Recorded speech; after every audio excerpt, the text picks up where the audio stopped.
Assalamualaikum warahmatullahi wabarakatuh. Salam sejahtera untuk kita semua. Perkenalkan, nama saya Krida Amalia Husna, SPD MA, dengan NUPTK 31797656231073 dan NIDN 0007088708. Saya merupakan dosen tetap pada program studi ilmu sejarah Fakultas Ilmu Budaya Universitas Hairun. Pada kesempatan kali ini, saya akan memaparkan gambaran umum mengenai salah satu mata kuliah yang saya ampu sesuai dengan bidang keahlian saya, yaitu sejarah gender. Mata kuliah sejarah gender memiliki kode ILS 63952 dengan bobot 2 SKS dan dirancang sebagai mata kuliah pilihan bagi mahasiswa semester 5 di Prodi Ilmu Sejarah. Rangkaian perkuliahan ini dilaksanakan dalam 16 kali pertemuan efektif yang terdiri atas 14 kali pertemuan tatap muka untuk penyampaian materi, 1 kali ujian tengah semester, dan 1 kali ujian akhir semester. Melalui mata kuliah ini, mahasiswa dibekali metodologi serta teknik penelitian sejarah dengan menggunakan perspektif gender. Luaran utama yang ditargetkan di akhir semester adalah kemampuan mahasiswa dalam menyusun laporan penelitian sejarah dengan perspektif gender. Adapun capaian pembelajaran mata kuliah atau CPMK yang ingin dicapai meliputi, pertama, mahasiswa mampu menguraikan serta menganalisis konsep keadilan dan kesetaraan gender secara kritis. Yang kedua, mahasiswa mampu mengimplementasikan perspektif gender dalam rekonstruksi dan penulisan sejarah. Untuk mencapai CPMK tersebut, materi pembelajaran disusun ke dalam 5 pokok bahasan utama. Yang pertama adalah konsep gender dan jenis kelamin. Yang kedua, ruang lingkup sejarah gender. Yang ketiga, konstruksi gender dalam berbagai periode sejarah. Yang keempat, sejarah lokal dalam perspektif gender. Serta yang kelima, penelitian sejarah gender.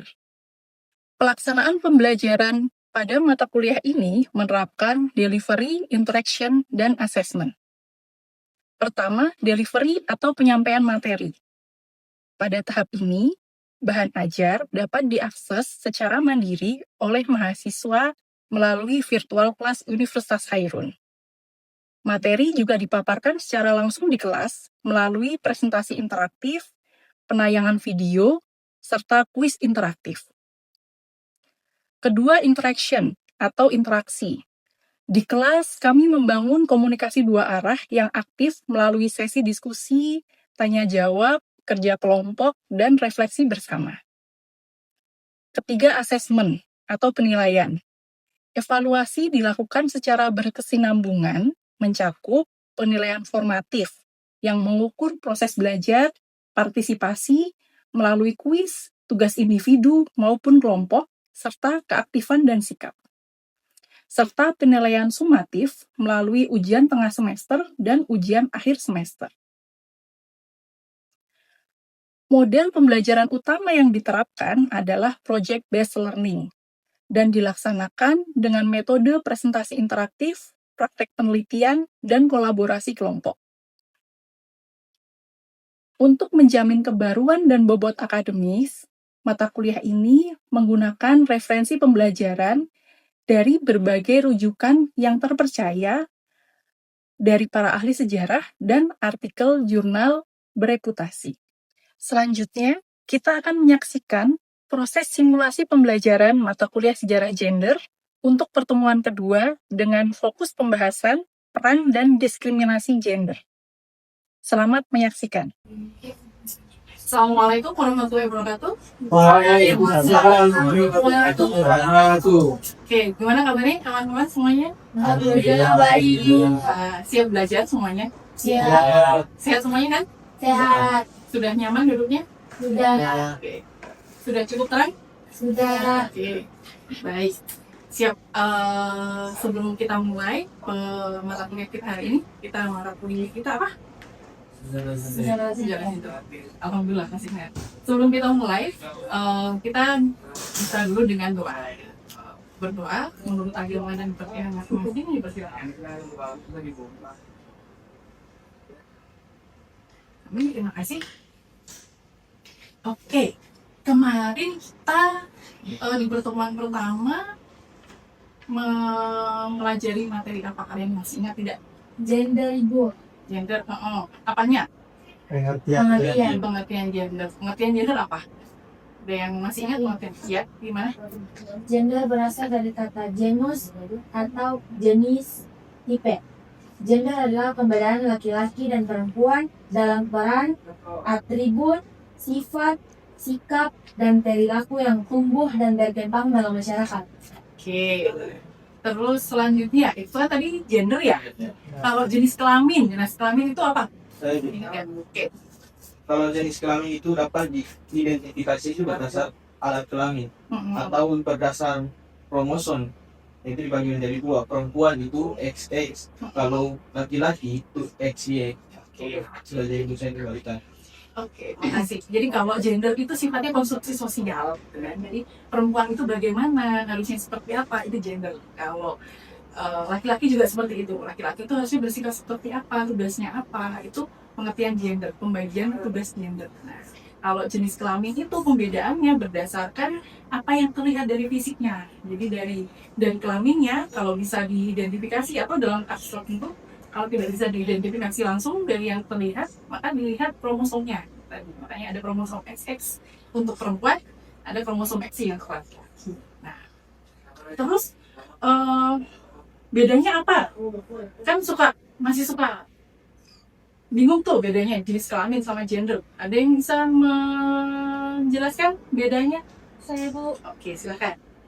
Jadi perbedaan gender sama jenis kelamin, gender dikonstruksi secara sosial dan kultural oleh masyarakat dan bersifat tidak tetap serta bisa dipertukarkan antara keduanya. Sedangkan jenis kelamin, kodrat yang diberikan oleh Tuhan kepada setiap laki-laki dan perempuan. Oke, jadi itu tadi ya, yang namanya gender itu bisa berubah. Iya. Gender itu jadi apa yang tadinya itu dianggap sebagai milik perempuan gitu. Oh, ini sifat-sifat perempuan begitu, bisa jadi di lain waktu atau lain budaya itu jadi sifat-sifat laki-laki.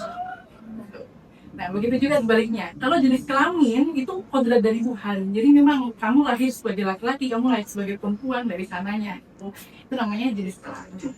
Oke, itu tadi kita review kita untuk pertemuan sebelumnya. Kita sekarang lanjut ke materi berikutnya tentang peran dan diskriminasi gender. Tujuan dari mata kuliah pertemuan kita hari ini adalah pertama, mahasiswa dapat menjelaskan tentang peran-peran gender. Terus yang kedua, mahasiswa dapat menjelaskan tentang pengertian kesetaraan gender. Nah, terus kemudian yang ketiga, selain bisa menjelaskan pengertian kesetaraan, juga mahasiswa dapat menjelaskan tentang apa sih yang bikin munculnya ketidaksetaraan gender. Kita sekarang ke pengertian peran-peran gender dulu, pembagiannya. Peran gender itu bisa dibagi menjadi 3. Bisa dibaca. Pertama itu adalah peran reproduktif, yaitu peran-peran yang dijalankan dan tidak menghasilkan uang serta dilakukan di dalam rumah biasanya. Jadi peran-peran yang biasanya dilakukan di dalam rumah, sifatnya domestik, tidak menghasilkan uang. Ada yang bisa ngasih contoh nggak? Ya, silakan. Seperti mengerjakan pekerjaan rumah seperti menyapu, membersihkan rumah, mencuci piring, atau memastikan para keluarga untuk bisa makan bergizi atau tidak. Tuh. Jadi pekerjaan-pekerjaan yang sifatnya domestik gitu kan, yang sifatnya itu di dalam rumah, memastikan semua anggota keluarga bisa makan makanan bergizi, cukup gizinya. Terus memastikan rumahnya itu nyaman, bersih, bisa ditinggali. Nah, terus termasuk juga mengasuh anak. Kalau misalnya nanti ada orang tua atau kalian mengasuh adik, itu termasuk pekerjaan reproduktif.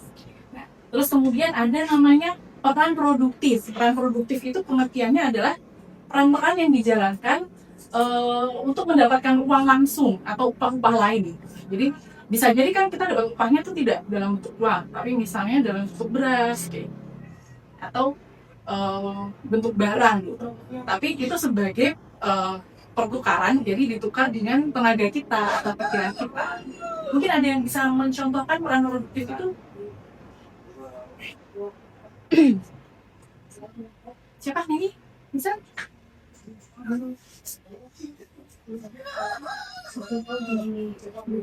Guru, petani, pedagang. Nah, jadi pekerjaan-pekerjaan kayak guru, jadi profesi-profesi pekerjaan itu, terus kemudian berwirausaha gitu, berdagang, itu jadi salah satu contoh peran produktif. Terus kemudian yang ketiga ada namanya peran kemasyarakatan atau peran sosial, yaitu ada aktivitas yang dilakukan di tingkat masyarakat. Nah, aktivitas ini bisa bersifat sosial, yang artinya tidak ada upahnya, bisa juga kita mendapatkan upah. Tapi tujuan utamanya itu tidak untuk mendapatkan upah, tapi untuk mewujudkan kondisi masyarakat yang lebih baik gitu, lebih teratur. Nah, mungkin ada yang bisa mencontohkan? Misalnya seperti kerja bakti, menjadi ketua RT, diharapkan menjadi amanah lingkungan. Ketua posyandu. Ronda bisa juga. Oke, berarti sudah paham semua ya tentang peran gender. Mungkin ada yang mau tanya dulu? Tidak ada? Oke, kita lanjut ke berikutnya. Kesetaraan gender. Ini pengertian menurut UNESCO tahun 2002. Jadi, kesetaraan gender adalah suatu kondisi di mana semua manusia, baik laki-laki maupun perempuan, bebas mengembangkan kemampuan personal mereka dan membuat pilihan-pilihan tanpa dibatasi oleh stereotip dan peran gender yang aktif.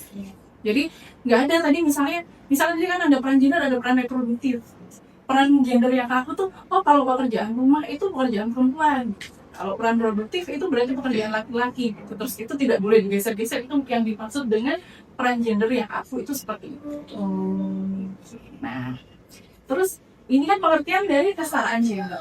Terus kemudian apa sih yang membuat terjadinya diskriminasi atau ketidaksetaraan gender? Yang bikin peran gender itu jadi tidak setara itu apa sih? Nah, pertama adalah marginalisasi. Marginalisasi itu artinya dipinggirkan. Jadi kalau misalnya kalian di satu kelompok gitu, misalnya Nani gitu ada di kelas gitu, terus Nani dipinggirkan gitu, dianggap gak ada gitu, misalnya sama teman-teman gak diajak ngomong, itu namanya marginalisasi. Terus yang kemudian yang kedua subordinasi. Subordinasi itu anggapan bahwa satu kelompok itu merasa lebih tinggi daripada kelompok yang lain. Itu namanya subordinasi. Kalau stereotip itu kayak semacam stigma. Ngecap gitu. Jadi misalnya kalau jangan lagi Fikar misalnya, Fikar mah malas orangnya gitu kan, itu namanya itu stereotype gitu kan. Atau kemudian mah orang apa misalnya orang Jawa mah munafik gitu misalnya, karena ada yang begitu, beda di depan beda di belakang gitu misalnya, itu stereotip ada yang begitu. Nah, tapi itu stereotip yang sifatnya rasial. Ada nanti stereotip yang sifatnya gender gitu. Perempuan mah lemah gitu misalnya, itu stereotip. Nah, terus yang ketiga itu kekerasan. Kekerasan itu bisa bentuknya kekerasan fisik. Kalau kekerasan fisik kalian tahu kan, jadi agresi, serangan fisik. Bisa sifatnya itu dengan verbal. Jadi kalian mengatakan kata-kata yang menyakiti hati, menjatuhkan mental, itu juga bentuk kekerasan. Terus kemudian beban kerja ganda. Beban kerja ganda itu ketika antara laki-laki dan perempuan itu tidak ada pembagian peran yang merata. Jadi ada satu pihak yang mendapatkan beban lebih dari yang lain. Itu namanya beban ganda. Oke, sampai sini ada yang mau bertanya? Tidak ada? Oke, saya akan memberikan tugas pada kalian. Nanti tugas kelompok ya, dibagi kelompok yang bertiga-tiga aja. Jadi yang di depan sama yang di belakang, publikat sama subhead dibagi. Kalian pilih salah satu bentuk ketidaksetaraan gender. Terus kalian cari contohnya. Nanti kita akan presentasikan.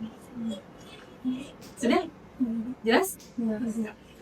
Oke, sudah siap semuanya? Sudah. Oke, mau kelompok mana dulu? Ya, kelompok depan dulu. Oke, silakan maju ke depan dan menjelaskan. Dikenalkan dulu. Perkenalan dulu. Siapa tahu ada yang belum kenal kamu. Assalamualaikum warahmatullahi wabarakatuh. Waalaikumsalam warahmatullahi wabarakatuh. Terima kasih kepada dosen dan juga teman-teman yang telah memberikan kami kelompok depan kesempatan untuk mempresentasikan hasil diskusi kami. Sebelumnya, perkenalkan, nama saya Anita Muslimah sebagai moderator, dan di samping saya ada pemateri terbaik kita hari ini yaitu Zulfikar, dan di sampingnya ada Jenani. Oke, langsung saya serahkan kepada pemateri. Dan terima kasih moderator telah memberikan saya kesempatan. Jadi di sini saya ambil ketidaksertaan gender itu beban kerja ganda. Sebelum saya masuk kepada contohnya, di sini saya menjelaskan sedikit mengenai apa itu beban kerja ganda. Jadi beban kerja ganda itu adalah situasi di mana seseorang, khususnya perempuan, itu menanggung beban kerja yang lebih berat dibanding dengan jenis kelamin yang lain atau laki-laki. Contohnya itu ada seorang perempuan mungkin bekerja sebagai seorang profesional di kantor, tetapi ketika ia balik ke rumah, ia harus mengurus rumah tangga, memasak, dan mengurus anak. Sementara suaminya itu hanya fokus pada pekerjaan di luar rumah saja. Itu saja yang bisa saya sampaikan. Saya kembalikan. Baik, apakah ada pertanyaan dari teman-teman? Sudah parah. Maka tidak ada, kami akhir. Assalamualaikum warahmatullahi wabarakatuh. Waalaikumsalam warahmatullahi wabarakatuh. Terima kasih. Selanjutnya silakan kelompok 2, kelompok belakang juga ya. Kelompok belakang.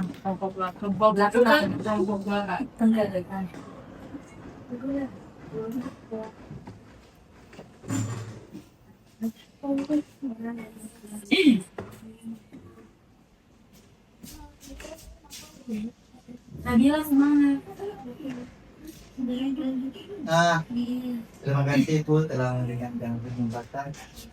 Di sini kami akan menjelaskan tentang ketidaksetaraan gender yang mengenai kekerasan. Yang kami dapati itu ada contoh-contoh kekerasan, yaitu yang pertama itu ada seperti di rumah tangga ini atau KDRT. Kekerasan fisik, emosional, atau seksual yang dilakukan oleh pasangan atau anggota keluarga terhadap perempuan atau laki-laki.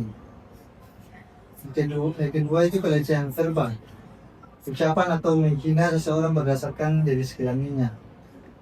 Yang ketiga, diskriminasi, perlakuan yang tidak adil atau berbeda terhadap seseorang berdasarkan jenis kelamin, seperti dalam hal pekerjaan, pendidikan, atau akses ke sumber daya.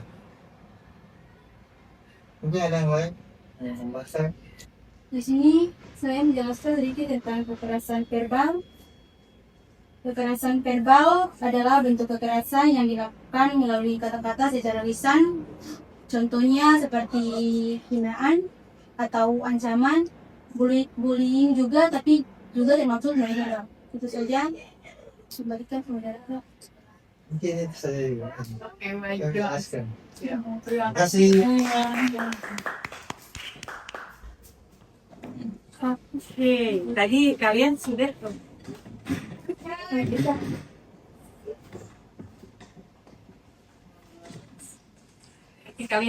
menjelaskan dan memberikan contoh tentang bentuk kekerasan, bentuk ketidaksetaraan gender yang berupa kekerasan dan beban kerja ganda.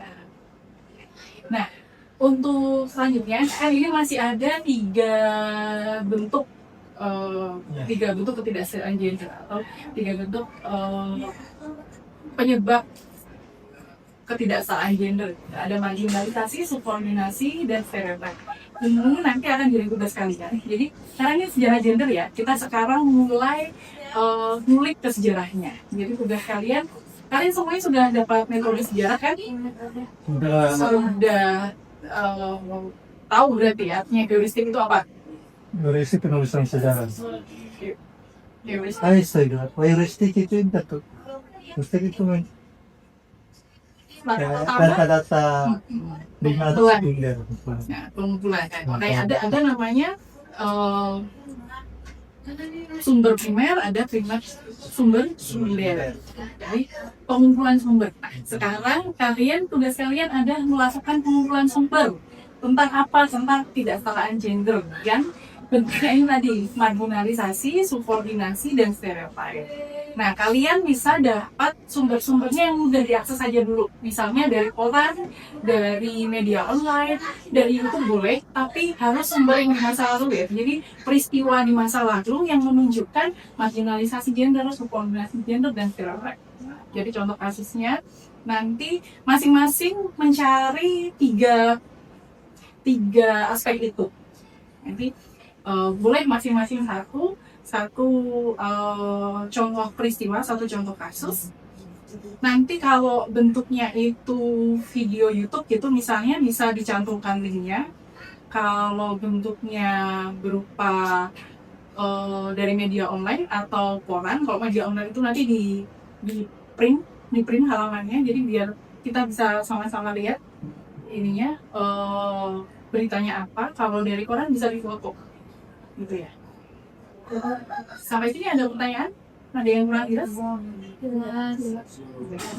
Oke, baik. Terima kasih.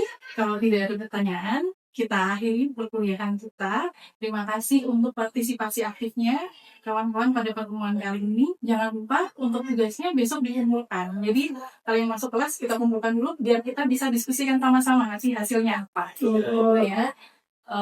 Sebelum kita akhiri, kita berdoa dulu. Berdoa mulai. Terima kasih. Jangan lupa diisi preferensinya, daftar hadirnya di ketua kelas.